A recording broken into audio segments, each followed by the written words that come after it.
डबरा से कांग्रेस विधायक सुरेश राजे इन दिनों काफी चर्चा में बने हुए हैं। इसका कारण है कि सोशल मीडिया पर वायरल हो रहे उनके कई वीडियो, ऑडियो और पार्टी के ही कार्यकर्ताओं का विरोध प्रदर्शन। आरोप प्रत्यारोप के बीच स्वदेश 24x7 न्यूज चैनल के सीनियर रिपोर्टर भारत भूषण शर्मा ने डबरा विधायक सुरेश राजे से खास बातचीत की। आप भी देखिए क्या कुछ कहा डबरा विधायक सुरेश राजे ने स्वदेश 24x7 न्यूज चैनल के साथ इस खास बातचीत में। स्वदेश 24 में आपका स्वागत है। हम बात करेंगे आज डबरा विधायक सुरेश राजे से। माह अगस्त में 2 वीडियो वायरल हुए थे। इसमें एक था वीडियो, एक था ऑडियो। एक वीडियो में विधायक सुरेश राजे को किसी युवक के साथ अश्लीलता के साथ दिखाया गया था। वहीं दूसरा ऑडियो पूर्व विधायक और कांग्रेसी कमलनाथ सरकार में मंत्री रही इमरती देवी का था। इसमें वो कह रही है कि पैसा ले लो, वीडियो वायरल कर दो। हालांकि इन दोनों ही वायरल ऑडियो वीडियो की स्वदेश 24 पुष्टि नहीं करता। आज हमारे साथ विधायक सुरेश राजे हैं। अभी आपने 2 दिन पहले ही एक अपील की थी, उसमें कहा था कि मेरे खिलाफ 16 मिनट का वीडियो आने वाला है और मेरी अपील है शासन से, पुलिस से कि कोई भी कार्रवाई की जाए तो पहले मुझसे बात की जाए। तो हम उन सारे मुद्दों पर आपसे बात करेंगे। आपका हमारी तरफ स्वागत है विधायक जी। बताइए पूरा मामला क्या है।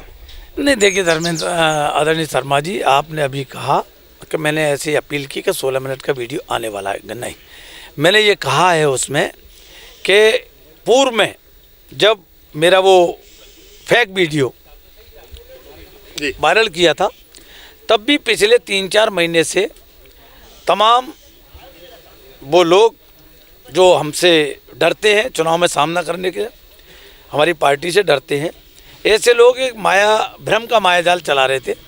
हम एक वीडियो वायरल कराएंगे, हम ये कराएंगे, हमारे पे वीडियो। तो हम भी तब ऐसे ही कहते रहते थे कि उनको चैलेंज है, जब चाहे जब कर दें।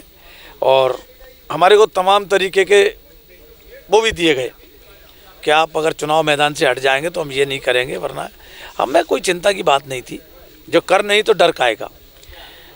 इसलिए जब वो वीडियो आया, तब भी जब मैं आपके सामने जिस तरह आज बात कर रहा हूँ, तत्काल ऐसे ही मैं एक कार्यक्रम में था ग्रामीण में, जब वो वीडियो आया तो मैंने तत्काल प्रेस का सामना किया और अपना पक्ष रखा। और आज वो फेक था, फेक है, वो आगे फेक ही रहेगा। आपने उस वीडियो के बारे में कुछ शिकायत की थी विधिवत? देखिए, हमें मालूम था कि हमें किस स्तर की शिकायत करना है। हमने उस स्तर की शिकायत की और उस शिकायत का निराकरण भी चल रहा है।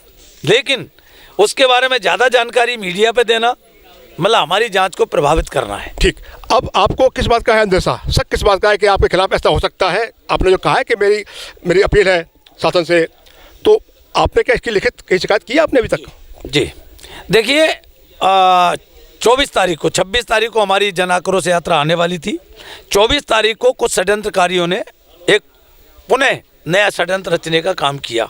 उसमें हमारे तमाम जयचंद भी शामिल थे। उन्होंने भीम आर्मी के कुछ लोगों को बरगला के उनसे बातचीत करके, वो मेरे स्वजाति बंधु भी थे, उनसे कहा कि जब यात्रा निकले तो आप पुतला जलाओ, यात्रा निकले तो काले झंडे दिखाओ। और ये सारे के सारे मामले में हमारे जयचंद भी शामिल थे। उसकी जानकारी, उसकी भनक हमको लगी, तो हमने समय रहते हमने पुलिस को आवेदन दिया कि ये इस तरह का मामला है। लेकिन हमारी यात्रा भी कोशिश की उन्होंने 2-3 बार हमारी यात्रा में विघ्न फैलाने की कोशिश की। हमारा जब रथ चल रहा था, जिसपे हमारे प्रदेश के नेता प्रतिपक्ष मौजूद थे, हमारे वरिष्ठ नेता मौजूद थे, उस रथ के आगे भी कुछ शरारती तत्वों को भेजकर मतलब अव्यवस्था फैलाने की कोशिश की। हमने अपने पूरे संगठन के संज्ञान में वो बात डाली।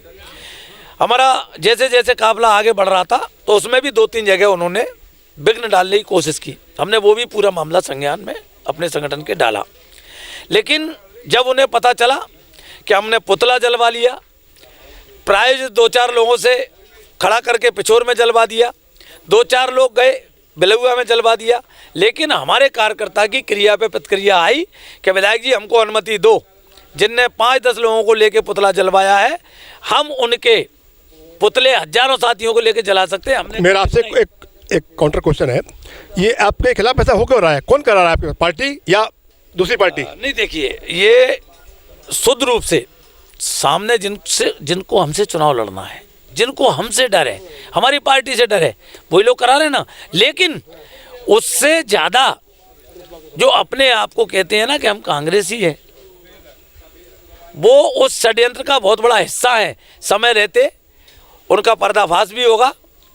जिस तरह मैंने कहा ना, जिस तरह फेक वीडियो का ऑडियो वायरल हुआ, उसी तरह ये जो जयचंद हैं उनका पर्दाफाश भी समय रहते बहुत जल्दी होने वाला है। अगला क्वेश्चन आपसे ये है कि अभी कुछ लोग आपके भोपाल पहुंचे और दिग्गी राजा से उन्होंने आपके खिलाफ बातें करी, नारेबाजी की, क्या कहेंगे उस बारे में आप? देखिए, ये तो टिकट मांगने का अधिकार सभी को है, मैं इसको बुरा नहीं मानता, लेकिन हर चीज़ की एक मर्यादा होती है, एक सीमा होती है।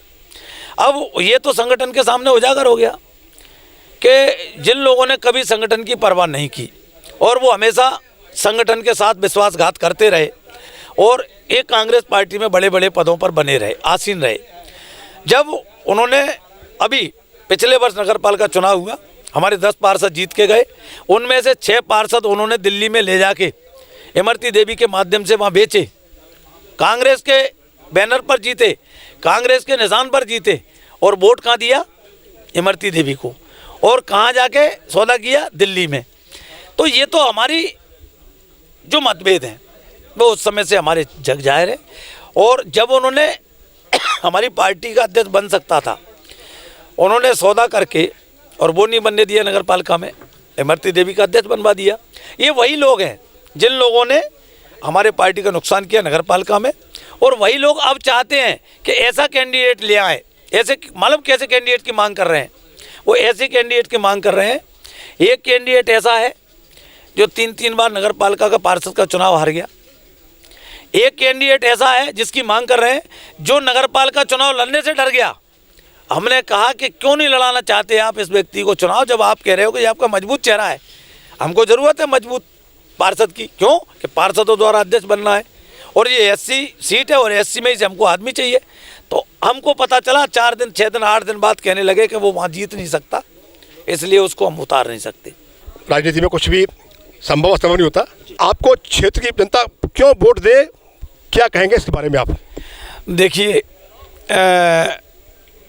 अगर क्षेत्र की जनता का असीम प्यार और क्षेत्र की जनता का विश्वास सुरेश राजे पर नहीं होता तो इतना राजनीति में जिस स्तर तक लोग गए हैं, उस स्तर तक जाने के बाद सुरेश राजे अभी आपसे बात करने लायक नहीं होता। एक ये तो मेरा अपनी जनता पर विश्वास है, अपने कार्यकर्ता पर विश्वास है। जहाँ तक आपने कहा कि संगठन अगर आप पे भरोसा करता है, तो जब मैं 2020 में टिकट मांग रहा था और पार्टी ने मुझे टिकट दिया, उस समय भी मेरे खिलाफ एक नहीं अनेक चार्जेस थे। सबसे पहला चार्जेस था कि जिसके खिलाफ मुझे टिकट मैं मांग रहा था, मैं लड़ना है, तो वो मेरे रिश्ते में लगती थी। एक तो वो मेरे पे आरोप कि जब वो चली गई विधायक बन के, मंत्री पद छोड़ के, वो अगर बिक सकती हैं, वो धोखा दे सकती, तो आप क्यों नहीं दे सकते? एक दूसरा चार्जेज, मैं 38 साल, आप सबको पता है, भारतीय जनता पार्टी में रहा हूँ। सन 18 में मैंने कांग्रेस ज्वाइन की और मैंने निस्वार्थ ज्वाइन की। कोई मैं ब्लॉक स्तर का भी पदाधिकारी नहीं था उस समय। मैं 2 साल 2020 तक भी ब्लॉक स्तर का पदाधिकारी नहीं रहा। और उसके बाद मेरे पे एक चार्जेज था कि गृह मंत्री का बहुत खास है। उसके बाद चार्जेज मेरे पे आया, ये दोनों चार्जेज से मैं थोड़ा थोड़ा भरी हो रहा था। तीसरा चार्जेज आया कि श्रीमंत यशोधरा राजे का बहुत खास है। तो ये इतने चार्जेस मेरे पर लगे। उसके बाद मेरी पार्टी ने, मेरे संगठन ने मुझ पर भरोसा किया, और भरोसा किया तो जनता जनार्दन ने उसका फल दिया। कार्यकर्ता ने मेहनत करके हमें एमएलए बनाया। इस बार क्या मुद्दा आपके पास जनता के बीच जाने का? देखिए, इस बार तो सबसे बड़ा मुद्दा तो है जय कमलनाथ। जय कमलनाथ नाम की पूरे प्रदेश में आंधी चल रही है, और ऐसे ऐसे आप देखना आश्चर्यजनक परिणाम आएंगे जिसकी कल्पना हमारी कांग्रेस पार्टी को खुद नहीं है। कितने लोग जीतने वाले हैं? क्या कहेंगे आप क्षेत्र की जनता से? क्षेत्र की जनता से यही निवेदन करूंगा, यही विनय करूंगा, यही आग्रह करूंगा कि डबरा को जो मूलभूत समस्याएं बहुत पहले मिल जाना थी, सन 90 से लेके आज तक डबरा जो विकास की गति को नहीं पकड़ पाया है, तो हम उस विकास की गति की रफ्तार को बढ़ाने का काम करेंगे। सबसे पहला काम, सबसे पहला सपना, लोग कहते हैं कि डबरा जिला बना, उससे बड़ा सपना मेरा है कि सबसे पहले डबरा में कन्या महाविद्यालय हो। ये महती आवश्यकता है। समय अभी तक क्यों नहीं करा पाए आप?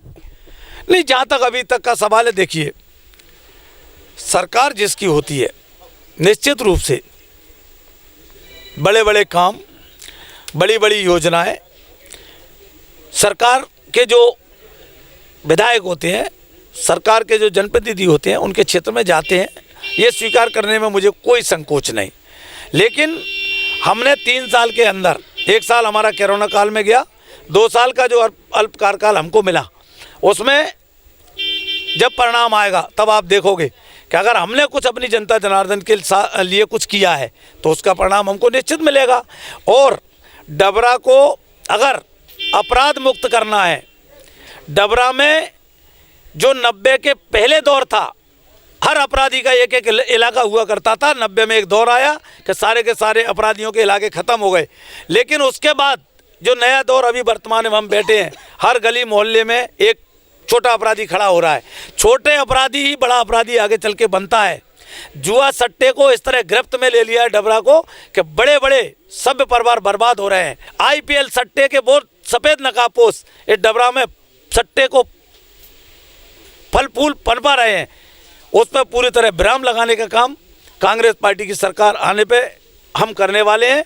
और जहाँ तक जिले की मांग है, हमने हर चैनल पे मैं बोलता हूँ, हम ये झूठा वादा नहीं करते। आज सरकार बनी, कल जिला घोषित करा देंगे।